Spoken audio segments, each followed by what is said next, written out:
which I am holding in my hand. These are called as dry cells. What are its parts? What is its role and functions in an electrical circuit? All this we are understanding by this video. So stay tuned till the end. Understand its usage and its parts. And then you can watch the video in which you will understand about conductors and insulators and their differences. Then you can understand the use of a dry cell in a battery also. So I hope you will watch these videos to understand all these concepts.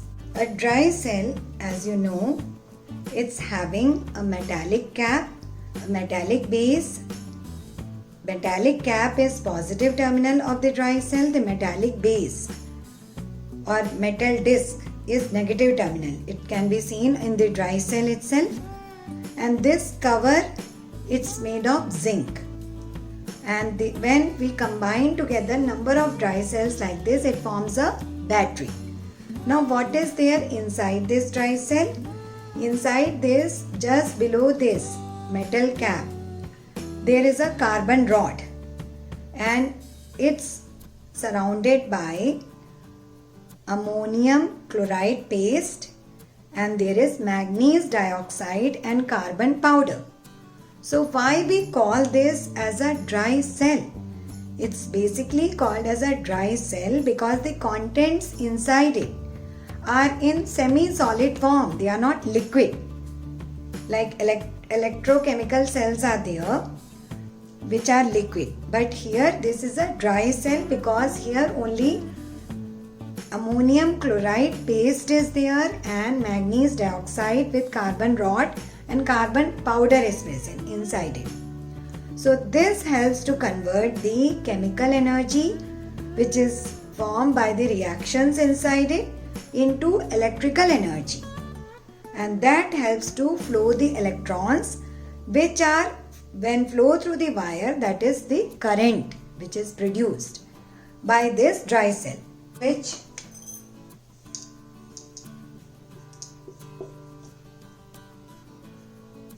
by just taking a thermocol piece or a circular or rectangular shaped, you can take any type of foam or something thick material like hardboard or cardboard and just put two awl pins here, awl pins or board pins, and connect one safety pin to it like this. Safety pin. I hope you understand what is a safety pin. Now when you connect them together, like its one end should be fixed here to this awl pin. You can put the safety pin and fix the awl pin there. So this will be moving type. So it can be moved here or it can be moved here. This safety pin can be moved either directions. So when it is like this and it is connecting with the other awl pin or board pin, then this position is the switch is on. It's on position and the circuit will be complete. But if suppose this goes here further, suppose it comes still here in this position.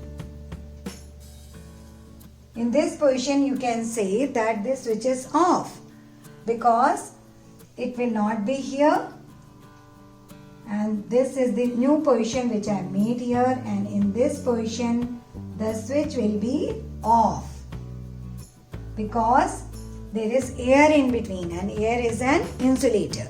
So like this switch you can make, you can join the dry cell to it and you can join it to an electric fan or you can join it to a bulb and you can make your own circuit. So we have to be very careful by using electricity. So we should always use cells like these, dry cells, for conducting any classroom experiments or lab experiments. Otherwise, if we use huge amount of electricity, like if we fix to a socket our circuit, small circuit, then we can get electrical shock of high value. So to prevent that, we should always use a dry cell to pass electricity in a circuit, small circuit.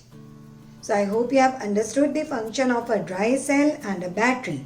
And you can see when this cell becomes old, it starts leaking, like you can see here.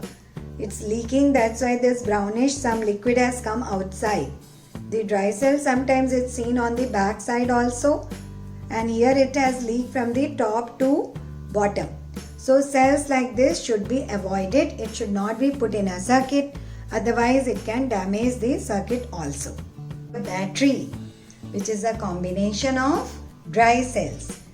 So you will try to connect these dry cells in your circuits and make your own small circuits with a wire which is insulated, these dry cells, and a switch which you can make yourself by using a thumb pin, a safety pin, by just connecting them together. So after seeing this video, I hope all of you will make your own circuit, and ma'am will soon be showing you how to make a full electric circuit. So stay tuned, subscribe, and I hope all of you are liking the videos. So don't forget to give your thumbs up, as it motivates me to make better videos for you which can really help you out in your subjects like science, maths, English, environmental science, PhD topics, and other nature related topics which I try to teach you. So thank you for staying tuned till the end. Thank you for watching till the end. I hope you have understood today about the functioning of a dry cell.